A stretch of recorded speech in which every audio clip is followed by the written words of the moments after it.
Pourquoi faut-il manger? Et qu'est-ce qui se passe vraiment quand on avale quelque chose? Ah, ce sont de bonnes questions, simples en apparence. Oui, mais les réponses, elles nous plongent au cœur de notre biologie, j'ai l'impression. Tout à fait. Et c'est ce qu'on va explorer ensemble aujourd'hui. On va s'appuyer sur une série de documents issus d'un module de biologie. Notre mission, si on peut dire, décortiquer comment notre corps, cette machine incroyable, transforme un repas en énergie et en matériaux de construction. Exactement. On va suivre le parcours des aliments, comprendre comment ils se transforment et voir comment l'essentiel est absorbé. Prêt pour le voyage? Bah oui, c'est un périple absolument fascinant. On va commencer par clarifier, vous savez, la différence entre ce qu'on mange, les aliments, et ce que notre corps utilise vraiment, les nutriments. D'accord. On verra aussi que nos besoins en énergie, ils sont loin d'être fixes, ça varie beaucoup. Mhm. Et puis on explorera l'appareil digestif, cette véritable usine interne.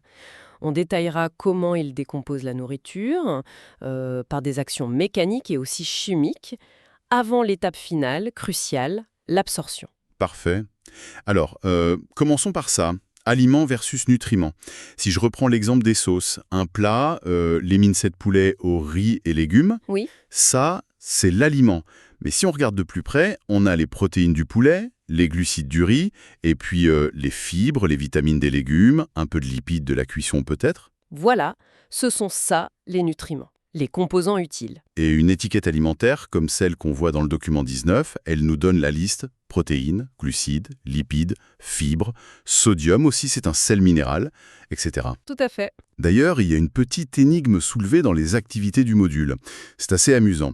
Si on additionne le poids de tous ces nutriments sur l'étiquette du poulet, Mhm. le total est plus bas que le poids net indiqué sur l'emballage. Alors, l'ingrédient caché qui explique ça? Ah oui, je vois, c'est tout simplement l'eau. Ah, l'eau, bien sûr.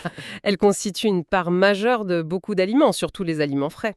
Et cette distinction aliments-nutriments, elle est vraiment fondamentale, parce que chaque catégorie de nutriments a des fonctions spécifiques. Oui, C'est bien résumé dans un tableau d'ailleurs. Les glucides et les lipides, ce sont nos carburants principaux, l'énergie. ok. Les protéines, elles, ce sont les briques pour construire, réparer nos cellules, nos muscles. La construction. Voilà. Et puis on a les fibres, les vitamines, les sels minéraux. Eux, ils ont des rôles plutôt fonctionnels. Ils aident aux réactions chimiques, au transit intestinal, aux défenses immunitaires, plein de choses. Et cette énergie dont on parle, on en a besoin même. Même sans bouger en fait. Les sources parlent du métabolisme de base. Exactement, c'est la dépense minimale juste pour rester en vie, quoi. C'est ça, maintenir les fonctions vitales au repos. Le cœur qui bat, la respiration, la digestion même qui consomme de l'énergie, maintenir la température du corps à 37 degrés. Tout ça, Et le document 18 donne des chiffres. Environ 6300 kJ par jour pour un homme, au repos, un peu moins 5500 pour une femme. Juste pour être. C'est déjà beaucoup, non? c'est considérable. Et attention, ça, ce n'est que la base. Nos besoins réels, eux, varient énormément. Le document 20 le montre bien. Ah oui. Quel facteur? L'âge, déjà. Un adolescent en pleine croissance, il a des besoins bien plus importants qu'un jeune enfant ou une personne âgée. C'est logique. Hmm. Le sexe joue aussi un rôle. Et puis, des états particuliers, comme la grossesse, l'allaitement, ça augmente les besoins. Et l'activité physique, j'imagine? Ah oui, évidemment. Une personne sédentaire, on va dire, autour de 8800 kJ par jour, mais un sportif très actif, ça peut grimper à 12 500 kJ, voire plus. D'accord. L'unité, c'est le joule ou le kilojoule comme on le lit. C'est ça, l'unité d'énergie. Et face à toute cette diversité de besoins, et comme chaque nutriment a son rôle, une chose est claire, aucun aliment ne contient tout. Non, c'est sûr. D'où la nécessité d'une alimentation qui soit variée, équilibrée, pour être sûr de tout couvrir, la fameuse pyramide alimentaire dans le document 21. Ouais, je la vois. Elle donne une chaque équilibre. Tout en bas, la base, c'est l'eau. Puis les fruits et légumes, beaucoup. Ensuite, les féculents pour l'énergie qui dure. Le pain, les pâtes, le riz. Voilà. Puis les sources de protéines. Viande, poisson, œufs, légumineuses. Les produits laitiers aussi. Et tout en haut, tout petit, les matières grasses ajoutées et les produits sucrés. À consommer avec modération. Ok, donc on a vu ce qu'il nous faut, les nutriments, et pourquoi, l'énergie, la construction. Mais maintenant, la question c'est, comment le corps fait concrètement pour extraire tout ça d'un sandwich ou d'une pomme? Mhm. Comment on passe de l'aliment complexe, qu'on mâche, aux nutriments microscopiques que nos cellules peuvent utiliser. C'est là qu'intervient notre système digestif, j'imagine. Tout à fait. Et les documents nous aident à faire une distinction importante entre deux choses, le tube digestif et l'appareil digestif. Ce n'est pas exactement pareil. Ah bon? Quelle est la différence? Le tube digestif, c'est vraiment le chemin, le conduit continu que les aliments suivent, de la bouche à l'anus, en passant par l'œsophage, l'estomac, l'intestin grêle, le gros intestin, le rectum. Un long, long tunnel. D'accord. L'appareil digestif, c'est ce tube plus tous les organes annexes, les glandes, qui vont déverser leurs sécrétions dedans. Les glandes. Comme? Les glandes salivaires dans la bouche, le foie qui fabrique la bile, la vésicule biliaire qui la stocke, le pancréas. Et il ne faut pas oublier les milliers de toutes petites glandes microscopiques qui tapissent la paroi de l'estomac, les glandes gastriques, et de l'intestin, les glandes intestinales. C'est tout cet ensemble qui travaille ensemble. Ok, je vois. C'est tout un système.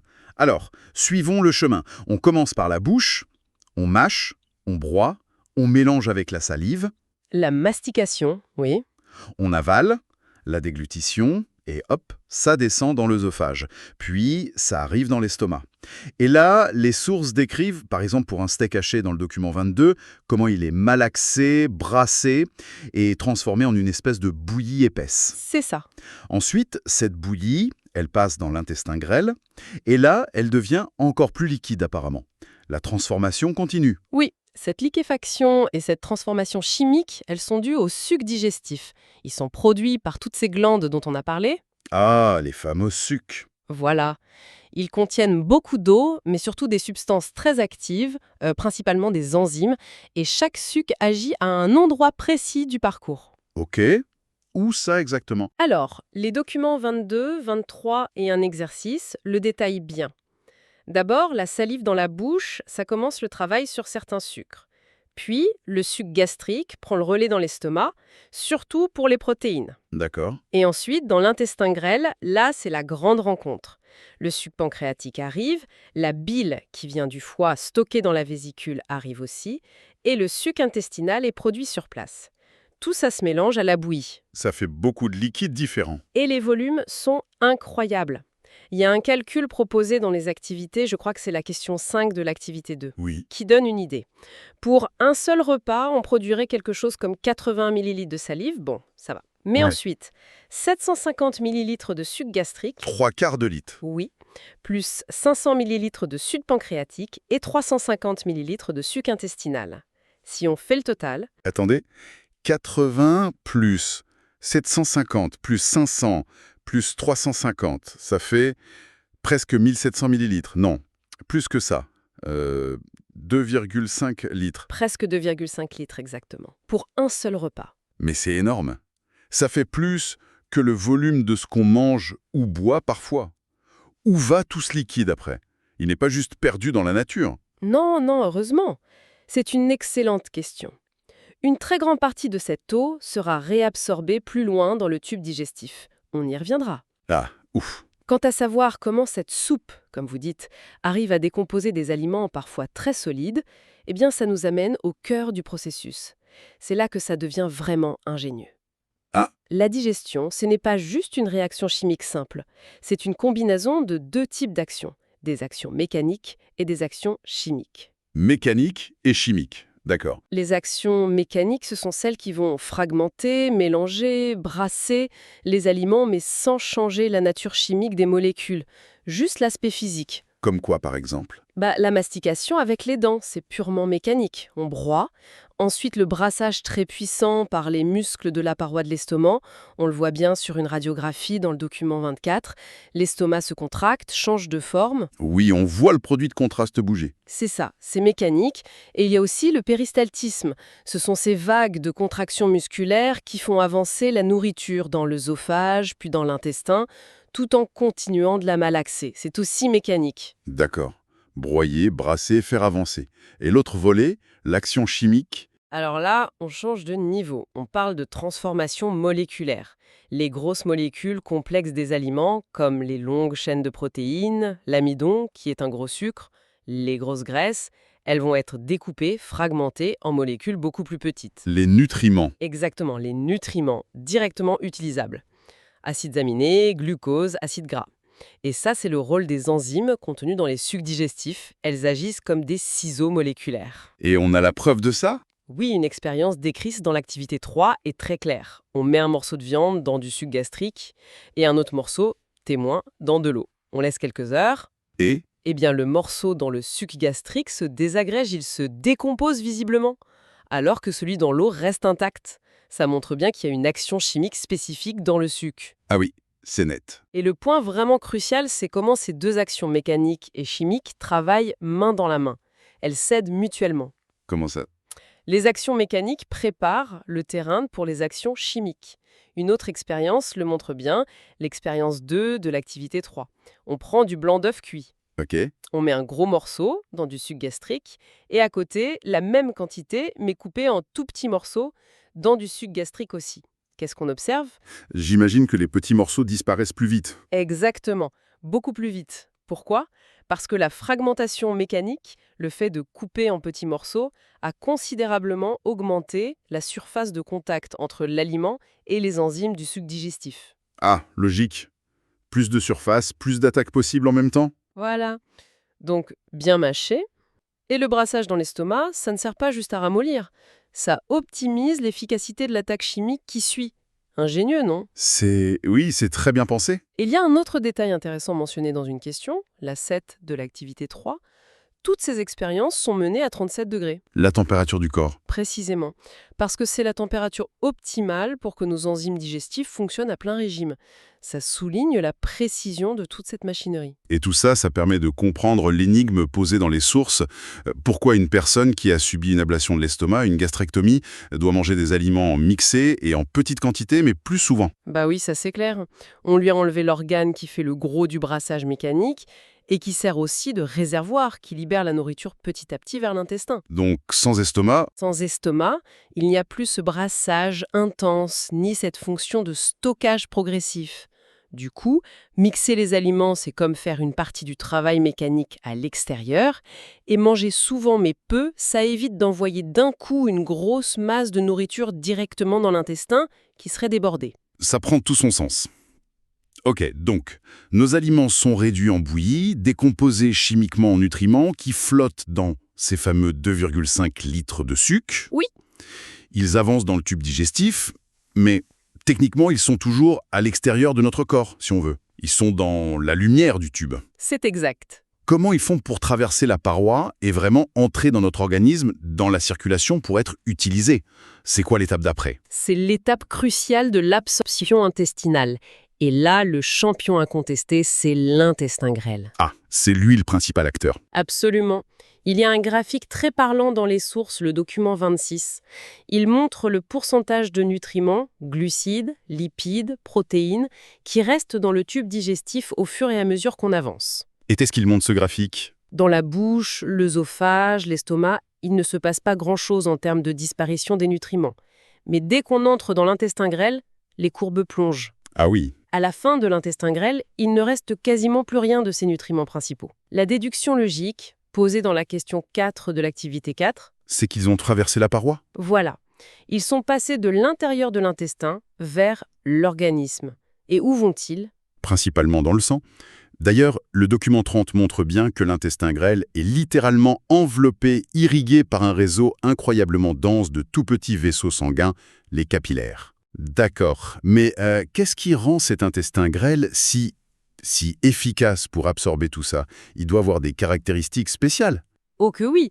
Les documents en décrivent plusieurs, notamment les documents 29, 31 et l'exercice 8. Premièrement, sa paroi est extrêmement fine. Fine comment? Environ 0,5 mm d'épaisseur seulement. Comparez ça aux 5 mm de la paroi de l'estomac. Une paroi fine, ça facilite le passage des molécules à travers. Logique. Et quoi d'autre? Ensuite, et ça, c'est peut-être le plus spectaculaire, sa surface interne est immense.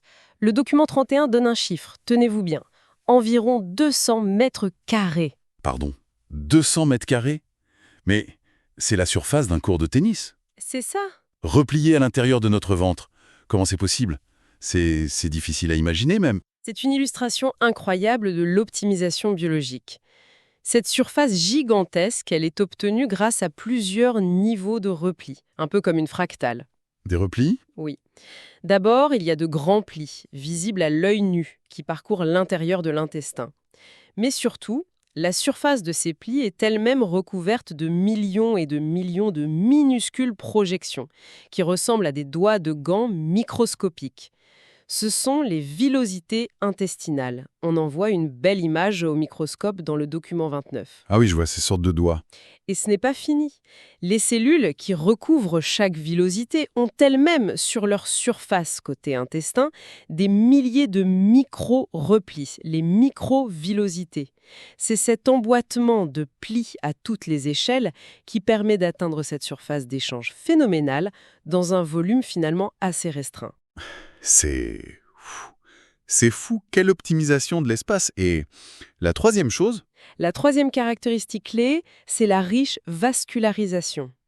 Au cœur de chaque villosité, il y a un réseau très dense de capillaires sanguins et aussi un petit vaisseau lymphatique pour certains types de graisses. d'accord. Donc dès qu'un nutriment traverse la fine paroi de la villosité, il est immédiatement capté par ce réseau sanguin ou lymphatique et emporté dans la circulation générale pour être distribué partout dans le corps. Il y a un schéma dans la question 7 de l'activité 4 qui montre bien ce passage direct de l'intérieur de l'intestin vers le sang dans la villosité. Et l'eau alors? On avait parlé des 2,5 litres de sucre, plus l'eau qu'on boit, celle des aliments. Elle passe aussi par là, hein? Oui, en très grande partie. L'eau est absorbée massivement dans l'intestin grêle, en même temps que les nutriments. Mais l'absorption de l'eau se poursuit aussi dans le segment suivant, le gros intestin. Le document 27 en parle. Le gros intestin. Qu'est-ce qu'il reçoit, lui? Il reçoit ce qui n'a pas été digéré, principalement les fibres végétales, et ce qui n'a pas été absorbé dans l'intestin grêle. Le tout est encore mélangé à pas mal d'eau. Et son rôle, c'est quoi? Son rôle principal, c'est de réabsorber la majeure partie de l'eau restante. C'est ça qui va rendre les selles de plus en plus consistantes. Et c'est aussi là qu'intervient de façon massive la fameuse flore intestinale ou microbiote. Ah, les bactéries. Oui, des milliards et des milliards de bactéries. Le document 27 parle de 100 000 milliards, c'est colossal. Elles vivent là, dans notre gros intestin. Elles vont dégrader une partie des fibres que nous, on ne peut pas digérer. Elles produisent aussi certaines vitamines, comme la vitamine K. Par contre, elles produisent aussi des gaz. Oui, ça on connaît. Et on découvre de plus en plus que ce microbiote joue un rôle immense pour notre système immunitaire et notre santé en général. Mais ça, c'est encore un autre sujet passionnant. Finalement, ce qui reste, ce sont les déchets ultimes, les excréments, qui sont formés, stockés dans le rectum et puis évacués par l'anus. D'accord. Et donc, les nutriments qui ont été absorbés dans l'intestin grêle, eux, ils sont passés dans le sang ou la lymphe pour certaines graisses. La circulation sanguine va les distribuer à toutes les cellules de notre corps. Partout. Les vont servir à fabriquer nos propres protéines. Les acides gras vont être stockés ou utilisés pour construire les membranes des cellules. Cette utilisation par les cellules, c'est ce qu'on appelle l'assimilation. Assimilation, d'accord. Et là, la boucle est bouclée. On est parti de l'aliment qu'on a mangé Oui. et on arrive à l'énergie et à la matière qui constituent nos propres cellules. Quel parcours incroyable. Si on essaie de résumer tout ça, on commence avec un aliment, Oui. on identifie les nutriments importants dedans, énergie, construction, fonctionnelle. C'est ça. On voit que nos besoins en énergie y varient énormément selon qui on est, ce qu'on fait. Ensuite, on suit le voyage dans le tube digestif. Il y a cette double action, mécanique, on broie, on brasse, et chimique, les sucs digestifs, avec leurs enzymes, qui découpent tout en petits morceaux, les nutriments. La décomposition. Voilà.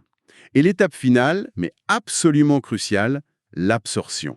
Ça se passe surtout dans l'intestin grêle, cette merveille d'ingénierie avec sa paroi si fine et sa surface immense grâce aux villosités. Les 200 mètres carrés. Les 200 mètres carrés, oui. Ça permet aux nutriments de passer dans notre corps, dans le sang. Et ensuite, ils sont distribués partout pour être utilisés. C'est l'assimilation. C'est une excellente synthèse. Finalement, comprendre sa digestion, c'est réaliser à quel point notre corps est une usine, mais une usine hyper complexe et incroyablement efficace. Elle travaille tout le temps, sans arrêt, pour nous maintenir en vie. On mange et hop, toute cette cascade de processus se met en route, souvent sans même qu'on s'en rende compte. C'est tout à fait ça. Et c'est intéressant de voir, comme le suggère une petite section pour aller plus loin dans les sources, que cette compréhension qu'on a aujourd'hui, elle est le résultat de siècles d'observations, d'expériences, parfois assez audacieuses. Ah oui? Oui, on est passé d'une vision très mécanique au début, avec Borelli au XVIIe siècle, qui voyait l'estomac comme un simple broyeur, D'accord. à la découverte progressive du rôle chimique des sucs, avec des pionniers comme Réamour et surtout l'italien Spallanzani au XVIIIe siècle. Lui, il n'hésitait pas à faire des expériences in vitro, mais aussi à avaler des petites éponges attachées à un fil pour récupérer du suc gastrique et l'étudier. Incroyable. Et puis, il y a eu les observations directes, souvent permises par des accidents malheureux, comme celle de l'Américain Beaumont au XIXe siècle sur un patient qui avait une blessure ouverte à l'estomac. Ça lui a permis de voir en direct ce que s'y passait. Notre vision actuelle, elle intègre tous ces aspects, mécaniques et chimiques. Passionnant de voir l'évolution des idées. Tout à fait. Et pour terminer, peut-être une pensée pour ouvrir la réflexion. Toute cette exploration nous montre une machine incroyablement bien rodée, mais on sent aussi qu'elle peut être sensible. Hmm. La mention, même si elle est brève, de la flore intestinale dans le document 27, ça nous pointe vers ce domaine qui explose aujourd'hui, le microbiote. On réalise de plus en plus que ces milliers de milliards de bactéries ne sont pas juste des passagères clandestines. Non. Ce sont des actrices essentielles de notre digestion, de notre immunité, de notre santé globale, peut-être même de notre humeur. Alors la question qu'on pourrait se poser pour la suite, c'est comment notre mode de vie actuel, notre alimentation, parfois très transformée, l'usage fréquent d'antibiotiques, le stress, comment tout ça impacte cet écosystème interne si complexe et si crucial. Ouais. Quelles conséquences ça peut avoir? Exactement. Quelles pourraient être les conséquences à long terme sur notre bien-être, sur l'émergence de certaines maladies peut-être. C'est voilà une matière à réflexion sur ce lien très intime entre ce qu'on met dans notre assiette, la façon dont notre corps le traite et notre santé de demain.